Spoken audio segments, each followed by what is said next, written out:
Yeah, I have Thank you, finished. sir. Yes, thank you, sir, for your introduction.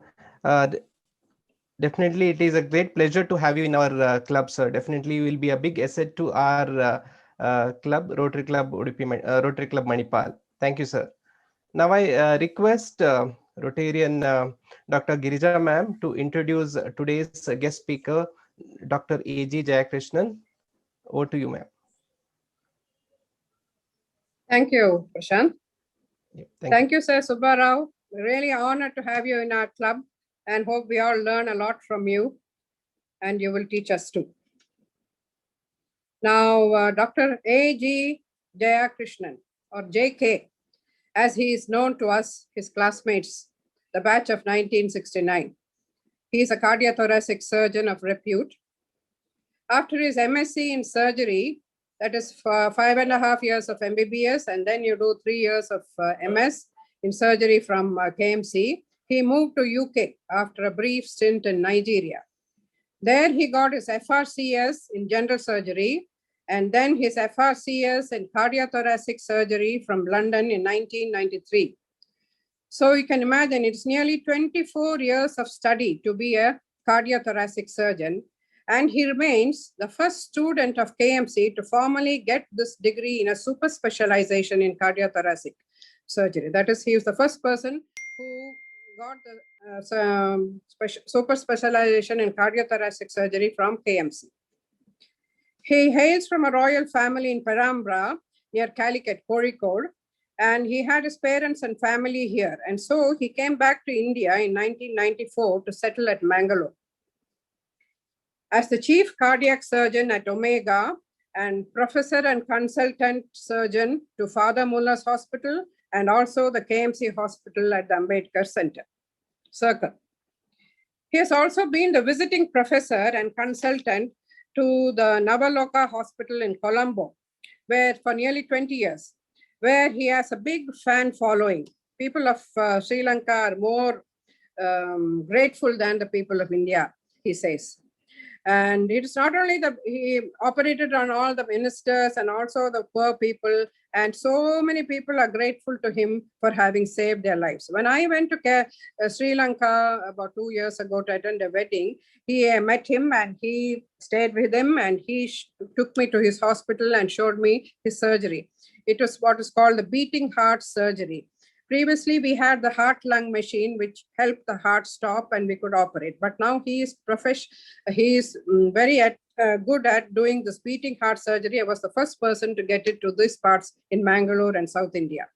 It was a joy to see his team work. The scrub nurse, the anesthetist, and junior doctor all working together like clockwork. And his anesthetist, Dr. Hemant, has also joined this meeting. And I think after I talk, he will show himself. From Sri Lanka. Now that COVID is here, he can do no more of visiting, and so he remains attached to the KS Hegde Medical College at Shema and to the Omega Hospital. Now, there is no greater compliment to be respected by your own circle of friends. He's admired not only because he's a cardiothoracic surgeon, but as someone with very many qualities, a great sense of humor, especially the Keralite kind of humor. Well-read, well-informed, and clear in thinking. He makes a very sincere effort to keep up friendships, whether they are from very big people or small people, but he really goes out of the way to keep friendships going. And that I find very, very admirable quality of his. He's a dedicated Freemason, an organization that's like Rotary doing a lot of charitable work. He also helps his mother run a charitable school in Perambra, his village near Calicut. He's a keen golfer and a swimmer. He and his beautiful wife, Shubha, have 2 sons. They're both doctors in UK and a daughter who is a software engineer. Thank you, Jayakrishnan, for joining us and willing to talk to us today. So you can. Yes, thank you, sir. Okay. Over to you, sir. Yeah.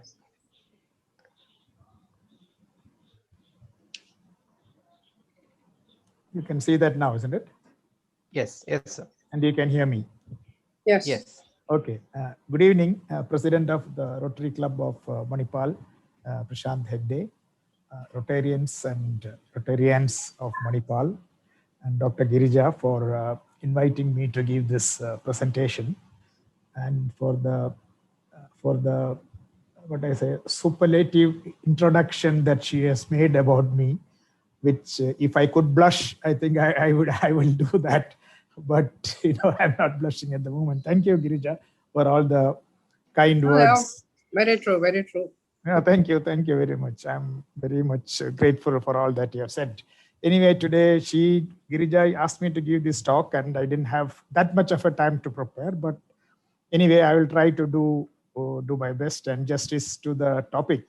I find that you have some very interesting topics in the Rotary Club of Manipal, from basket weaving to open heart surgery. So it's a huge spectrum of topics. I'm sure that you are all experts in various things.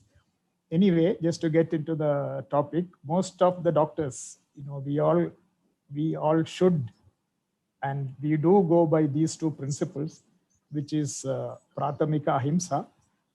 And for those who are not that familiar with Sanskrit, I put it in Latin, primum non nocere, which means first do no harm. It is part of the Hippocratic Oath, though there is some controversy whether these words were actually used. Anyway, I do believe that most doctors, they follow these principles of whatever you do to the patient, don't do any harm to him. Even if you can't do much good, at least don't harm him. And in my 40 years, most of the doctors whom I know follow these principles. My exposure to cardiac surgery started from as early as 1978 in Venlock Hospital in Mangalore. So life has come a full circle, and I'm back in Mangalore. And I really took up cardiac surgery being inspired by Dr. Esa Ullal, who is no more. He was the professor of cardiothoracic surgery in Venlock, in KMC, and attached to Venlock Hospital. And most of you might not know that in Karnataka, the first open heart surgery was actually done in Mangalore. It didn't get much news. It didn't make much of a news those days, but that's a fact. And he was a very excellent, skilled surgeon, a good orator as well, and a good teacher. The things were very primitive in those days. You can imagine 40 years ago, we hardly had much facilities for open heart surgery, but still he did an excellent job. As a postgraduate student, I can still remember we used to post it for a few months to work with him, but our main job was to arrange a generator. Open heart surgery was done once a week on a Monday.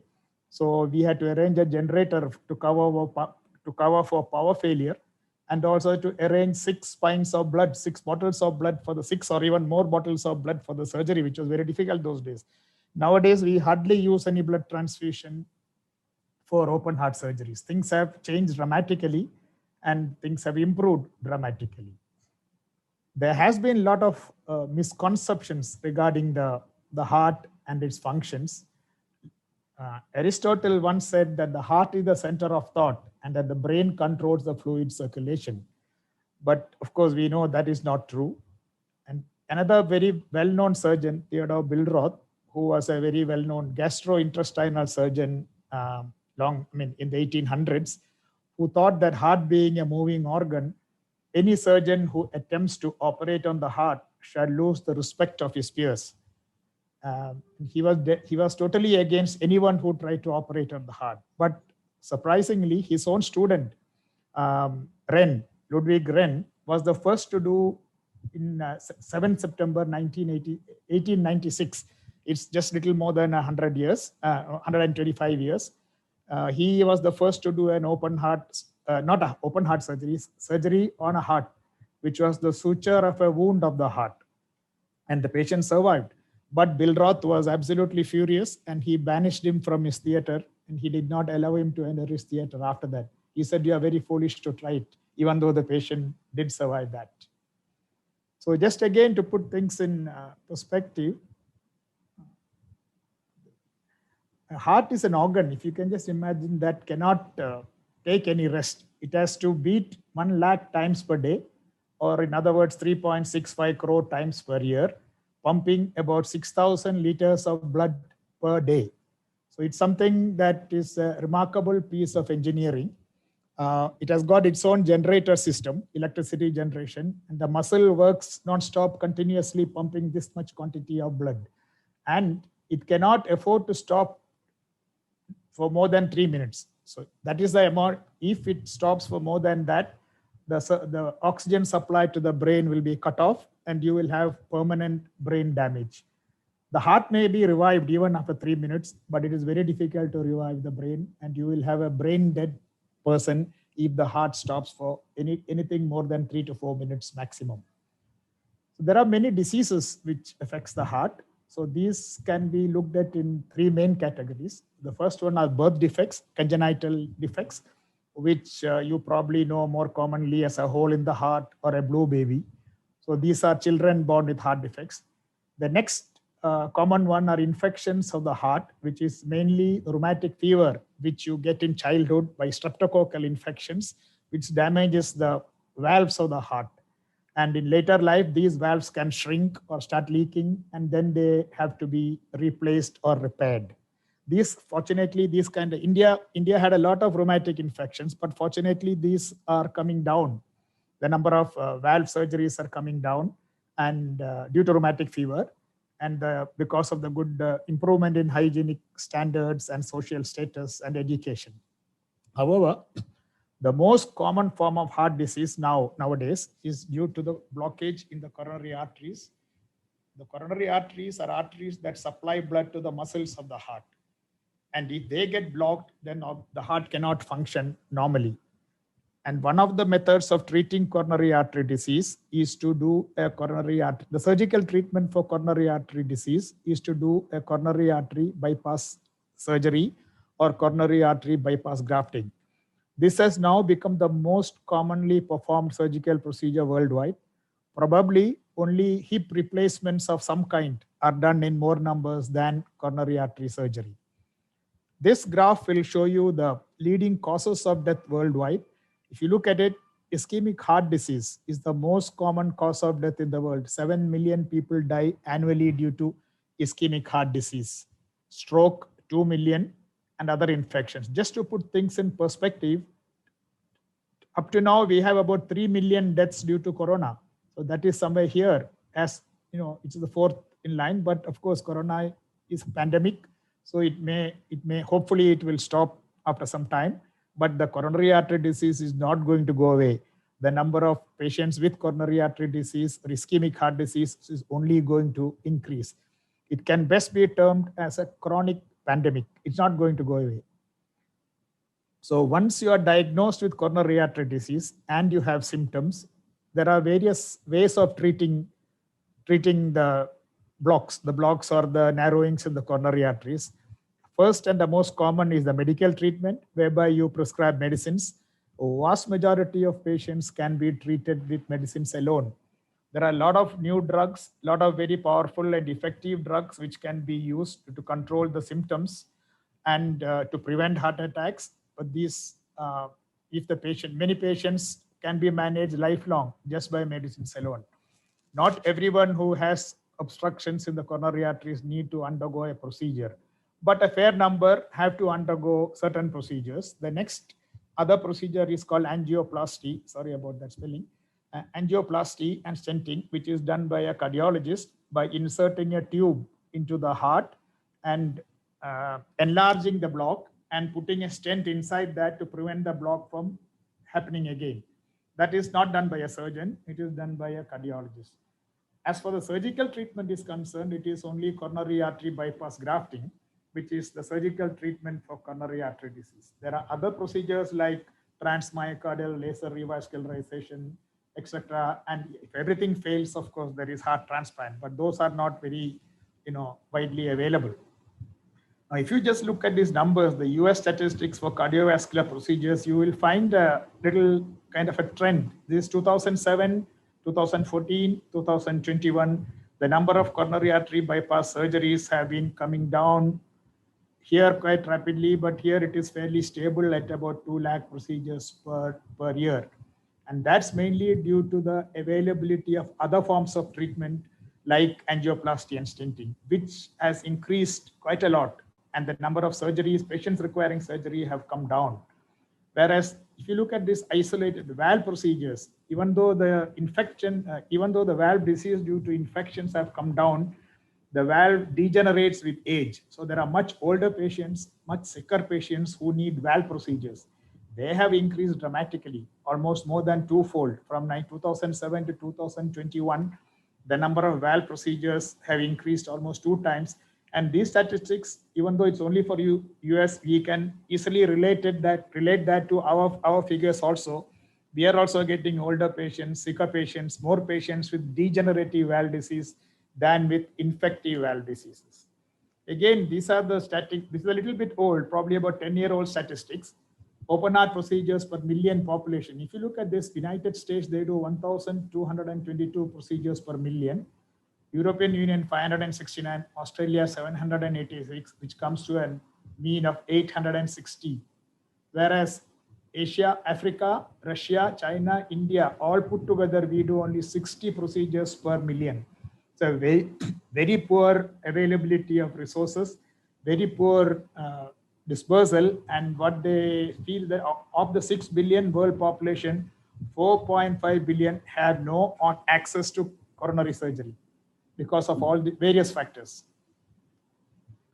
This will just show you the type of what exactly we mean by blocks in a coronary artery. The heart is somewhere here, and the heart has 2 main coronary arteries, the left coronary artery and the right coronary artery. So these things here are narrowings. Need not be completely blocked, so these vessels can be narrowed. And because of this narrowing, sufficient blood cannot pass from the aorta into the heart. These are going into the heart. So these need to be relieved. And coronary artery bypass surgery or coronary artery bypass grafting is the way to bypass these blocks. It is just like bypassing a roadblock. You create a new pathway for the blood to reach the heart. So we use an artery from inside the chest wall, which is called an internal mammary artery, and connect it to this artery here. So instead of blood going this way, it will go here and come this way to the heart and supplies the heart. We also use a vein from the leg, which is called a saphenous vein, but this has to be connected to the aorta, which is the main artery, and also beyond the block. And the blood comes into the heart through these alternative conduits. This is a video of bypass surgery, and it's a beating heart surgery. Earlier days, we always did the surgery by connecting the patient to a heart-lung machine and stopping the heart. But for the last 15 to 20 years, which Dr. Girija explained earlier, we are not doing that. And we can do it with the heart still beating without use of a heart-lung machine. If you see here, you can see that the heart is beating normally all around. It has not been stopped. But this area here is relatively standstill. That is because we have used a device called the I will show you that later, octopus device, which applies suction on both sides and reduces the movement of the heart. The difficulty in doing beating heart surgery is because of the movement of the heart. So once you can reduce the movement, then it becomes relatively easier. Of course, it is much more difficult than doing it on the stopped heart. This patient had very severe block. So we are actually extracting the entire block by teasing it out of the coronary artery. You have to pull it out. It is not always done this way, but in this particular case, the block was much more severe than usual. And therefore, we had to remove the whole block and then do the bypass. So I'm just extracting that block by using a forceps. And you can see that the heart is working quite normally. And if you can see here, the lungs are there, and they are also moving normally. You have to take it out very gently without breaking it. Once you break it, then you have a problem. You have to go and take it out again by enlarging the opening in the artery, which is not a good thing to do, to make a long arteriotomy. This is just a device to stop the bleeding while we are doing the procedure. So that is taken out. And once the block is removed, we will do the connection of the bypass. So that's the same video. Okay. So now the block has been removed, and that's the artery which is open. This is the mammary artery, which we are going to connect here by using sutures. These are very fine sutures, very, very thin. They are as finer than hair. And the only other surgeons who use this kind of sutures are eye surgeons who use even finer sutures. We have to use a lot of magnification to be able to see. You know that you cannot see those sutures even with normal eyes. It is difficult to see those sutures, so they have to be done with precision and with accuracy, and so that there is no bleeding in the connected site. So again, you can see that the heart is moving, beating normally, and the patient's condition is stable in spite of all that we are doing to the coronary artery. So once this is connected, the blood will flow through from this into the heart, and the blood supply. You can see the lungs are moving there. They are breathing. I mean, the patient is on the ventilator, but it is moving normally. But the patient is not connected to any artificial heart-lung machine other than a ventilator.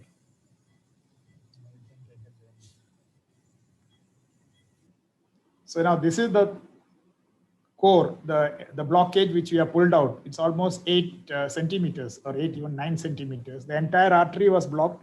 So we had no choice other this. In about 10% of patients, we need to do that. We need to do it this way rather than doing it straight away.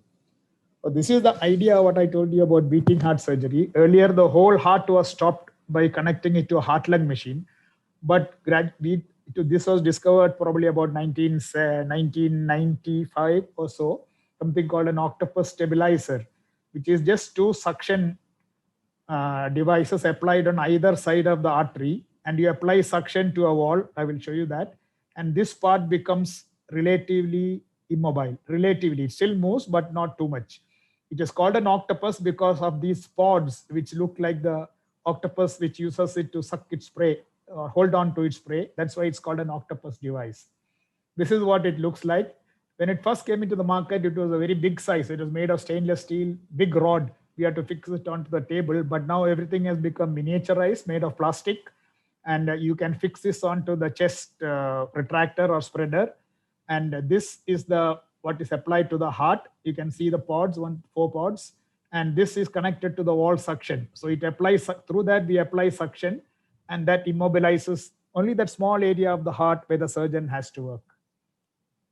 And we also use, that is okay for the front of the heart, but when you want to do the back of the heart for a beating heart, we need to lift it up. And lifting up with the hand is not so easy. It creates a lot of abnormal beats of the heart.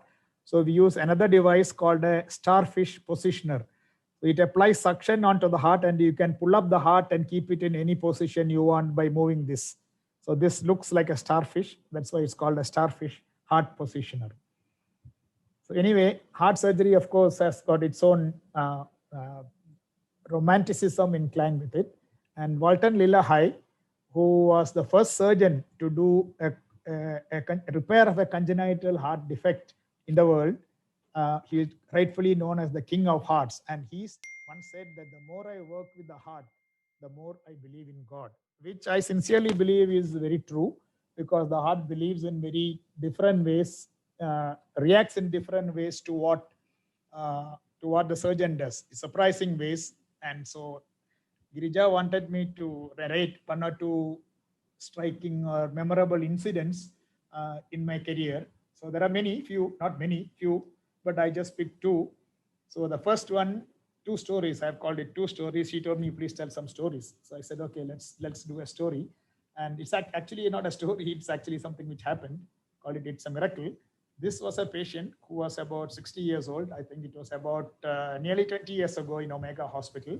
His son was a well-known pathologist in Mangalore, and he had multiple heart attacks, and he was almost bedridden and continued to have angina or chest pain almost every day. And there was no other choice other than to take him up for surgery.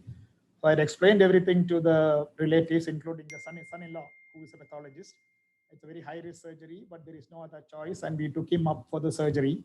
And we had inserted something called a balloon pump to support the heart, to support a weak heart. We sometimes use that. And then we anesthetized the patient, and I opened the chest. When I opened the chest, to my shock, I found that the heart was completely ballooned out.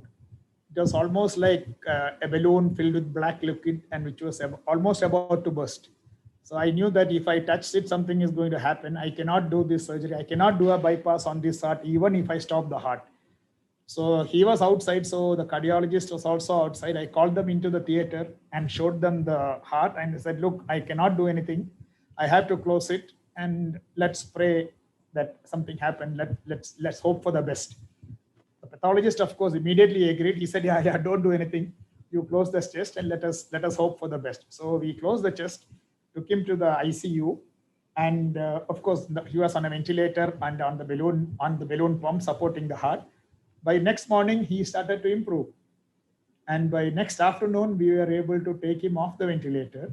And another 24 hours, we were able to remove the balloon pump and he was okay. So then the pathologist came to me and the son-in-law came to me and said, Dr. Jayakrishnan, you have to promise me something. So I said, what is that? Don't tell him that nothing was done. He thinks surgery has been done. So let him believe that and let us see what happens. So I agreed. I thought that was the right thing to do, not to unnecessarily put a patient into worry unnecessarily. But surprisingly, he survived 10 years after that. 10 long years he survived. I've seen him driving a car and later he passed away and I went to his cremation because the son-in-law invited me and said, here's your patient. Finally, after 10 years, he has passed away. I have no explanation. Scientifically, I can only say it's a placebo effect of a sternotomy, but I don't think so. There's something more than that. So that's why I call it's a miracle that happened. The second story is, I call it a blessing in disguise. This was a young girl, about 19 years old, unmarried, from Kerala, and she needed a heart valve replacement. So I'll just explain what there are. Basically, there are two types of heart valves. One is made of metal, made of pyrolytic carbon, and this is a tissue valve, which is made from a pig's heart valve or from the heart covering of a calf or of a calf, pericardium of a calf. This valve is very long lasting, very durable. Theoretically, it can last up to 100 years. But every day you have to take a medicine called anticoagulant, which is warfarin for the rest of your life. And that medicine is not compatible with pregnancy. So therefore, it is usually advisable for young girls who are expecting to be married and have children not to have this type of valve because they have to compulsorily take that medicine. This valve, of course, you don't have to take the medicine, but the durability is only about 15 years. So after 15 years, you will have to have a second operation and have this valve replaced. So I explained all this to the parents and they thought about it. They didn't have much money, to be frank. This is costlier. Tissue valve is about 25,000 rupees more than the metal valve. So they said, no, we will go for the metal valve because first of all, we don't have that much money. Secondly, we cannot afford a second operation if she needs it. And anyway, it's okay, let her not get married. That's our decision. I tried to convince them to my best, but they were very, very sure that they wanted only this metal valve. And I discussed this matter with the team, and we still hadn't come to a conclusion. The parents said, give me time till tomorrow, the day of the surgery, we will give an answer. And in the morning they said, no, we want a metal valve. So I said, fine. Then I agreed. I had to agree. I have no choice. Patient is always, the final decision is with the patient or the parents or whoever it is. So during the surgery, I sized the valve. The valves come in different sizes. And I told the nurse size 23 or 25 or something. But by some mistake, she opened this valve, tissue valve. And I was totally shocked. I didn't know what to do because I can't discard this valve. It cost about 70,000 rupees or so. And if I discard that, I'll have to use this, which will cost me another 50,000. So which is not possible at all. So I just took it as a divine intervention. I said, look, whatever happens, I think actually in my mind, she needs this valve. So God has come into this theater and has handed me this valve to implant into her. So I will do it. I will face the consequences. Worst come to worst, I will talk to the company and give them back this extra money. So anyway, that was implanted. I came out to the theater and I told the parents, everything has gone fine and there is no problem. Patient is doing well, but I had a small problem. I could not use that valve. So I had to use this valve. I didn't go into too many details. They were upset, but they were happy that the patient is alive. Anyway, she went home. After 1 year, they called me and said, sir, you told me that if you put this valve, she can get married and have children. I said, yes, she can. So they decided to get her married. She has 3 children now. And they come and every time she has a baby, they come and see me. That because of you, we are thankful to you that this happened on that day. Otherwise, we would never have seen a grandchild at all. So that is another incident which I always remember. Now, this is just by the way. Can you die of a broken heart? People always talk about people dying of a broken heart. Yes, you can die of a broken heart. And there are actually 2 ways that you can die of a broken heart. One is not actually physically a broken heart. It is from extreme grief. So our friend Aristotle was not totally wrong. The brain can send signals to the heart. And this is a normal heart. This is a heart which has been suddenly, something has happened, some emotional turmoil, extreme emotional turmoil has happened. And the heart has contracted here, trapping the blood here, and the heart is not able to eject the blood. So it is like a heart failure. This is called as a Takotsubo syndrome. Takotsubo is a vessel used by the Japanese for catching octopus. It has got a narrow neck, and once the octopus gets inside, it gets trapped inside. It cannot come out. So it's called a broken heart syndrome or a Takotsubo syndrome. This is well known, and there is a famous personality. You might have heard of that actress, Debbie Reynolds. She died a day after her daughter, Carrie Fisher, died. They were extremely close, and it is thought that she died because of this syndrome. There are a few other incidences. I also know 1 or 2 patients who have suffered from this. Treatment is medical with proper care and advice and supportive measures. This will subside by itself. It does not need any operation. So there is a broken heart syndrome. People can die of a broken heart. But of course, there are other broken hearts which actually physically a broken heart. This is a lot of blood in this. If anybody is not averse to seeing blood, please don't look at it. This is a heart which has ruptured, typically ruptured, just broken and repaired. It is ruptured because of a heart attack and severe damage to the muscle. So this is the heart being, the covering of the heart. It is a the mortality, the death rate is very, very high. This patient had the rupture while he was in hospital for a heart attack. Therefore, we were able to save him. If not, if it happens outside, it is almost impossible to save a patient who has had a ruptured ventricle. So this shows the covering of the heart being opened, and you can see the amount of blood that is gushing out.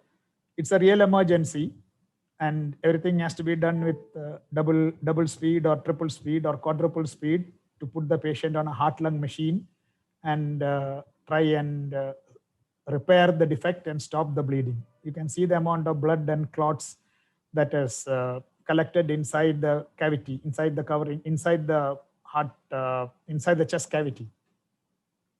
The heart is still beating. It has not stopped completely, but it is still, sort of completely covered in all this blood which has leaked out. This is the echocardiogram which shows the rupture there, a tear there. Anyway, that's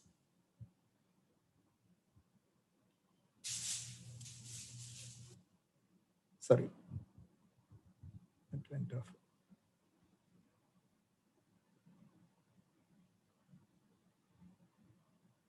Okay, so we have connected the patient in a hurry to a heart-lung machine. So now once we have done that, the patient is safe because the heart and lungs are supported by, that shows the hole in the heart or the rupture of the heart. You can see that the undersurface of the heart, there is a big rent. The heart attack has happened there and that has given way. So that is repaired with a patch. The forceps is going into that hole, and we will cover it with a Dacron patch. That's the patch there, and then suture it and close the defect. This is another patient with a different kind of broken heart or a ruptured heart, where the wall between the 2 chambers, the left ventricle and the right ventricle, has ruptured, and the blood is impure blood and pure blood are getting mixed. So we have to open the heart. You can see that the heart is entirely opened. I put a patch to cover that hole. That white thing you see is the Dacron patch, and that has covered the hole between the 2 chambers. And now we are finishing the surgery by closing the opening in the in the left ventricle. So this is a Dacron. It's like a cloth, not exactly a cloth, medical grade material, which we use sutures and then use it to close it.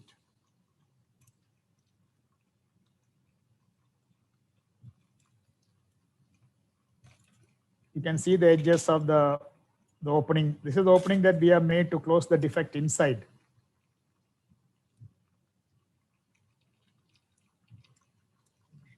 This is also a very high risk procedure. Obviously, that you can see patient had a major heart attack, and the two chambers are communicating because of the hole. And that's the completion. Sorry, that's again the same video. Yeah, that's the completed operation. The repair has been completed, and the opening in the heart is closed by using these patches. You have to use a patch because otherwise the stitches may cut through the heart. Okay, that's the completed repair. That is just a slide. So now in these COVID times, I just briefly talk about heart surgeon's role in COVID. Heart surgeon as such does not have much role in the treatment of COVID. And during the COVID times, most of the elective heart surgeries are not done. Only for emergencies, we do any heart surgery. The role, there is no surgical treatment for COVID other than lung transplantation. So this shows the normal lung. This is the breathing tubes, trachea and the bronchi. The air comes through that and it distributes to the lung. All the oxygen exchange happens here. There are small alveoli, which are like bubbles, like bubble wrap all over. And that is where the oxygen exchange happens. In COVID, these are severely damaged. All these will be normal, almost normal, but all these are severely damaged. And that is what you see. The lung is completely destroyed. It has become very thick and solid and shrunken. So gas exchange is not at all possible. So even if this patient is already on a ventilator, and this is a postmortem picture. So even if you put the patient on extreme cases, I'm talking about extreme cases, even if you put a patient on a ventilator with giving a lot of oxygen, the final way for oxygen to get in the body is through the lungs. But if the lungs are damaged beyond severely damaged, this exchange will not take place. Oxygen cannot be forced into the body through a severely damaged lung.